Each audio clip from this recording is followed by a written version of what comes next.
Mana birodarlar ko'ringlar mana yukni. Qilayotgan ishda. Mana shularni ham o'z shuning ichidan terdim-da, mana terilyapti yana.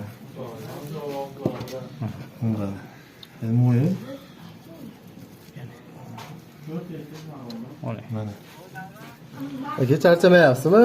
Qiyin, mana qarang. Yukda kim turadi?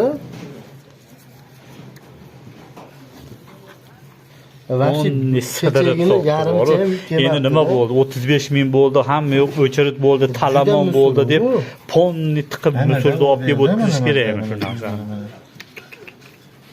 Taylariga hozir ikkita korzinkani birinchi o'rni qo'ydik. Vashi kechagina yarim yupi ham yo'q-da. Mayda gilos tiqishib yubordi.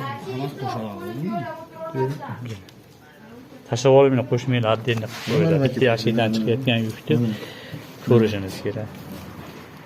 Hop bittasidan chiqdi, mana shu yashikdan chiqdi, ikkinchisidan ponni mana ikkinchi yashikdan ham xuddi o'sha holat chiqyapti.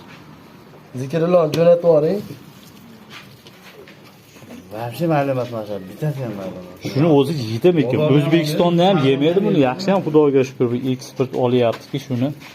Bo'ldi, baylab olib qo'yaylik, baylash. Shoshilmay turing, men endi oxirigacha olib qo'yaman.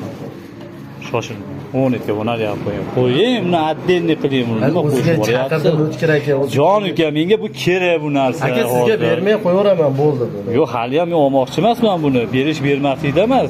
Siz har safar shu depqonni tarafini olasiz, boshqa qilyapsiz. Jon uka, bunga bir pul sanayapman-ku. Xo'p, bayla.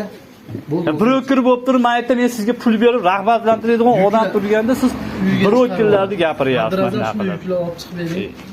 Mana mana syomkasi qo'ygan mana 3dan 1 degan chiqqan nima degan. O'zi 5 kilo keladi, 1 kiloga yaqin yuk. Bo'ldi, olinglar, uyiga chiqarib ol.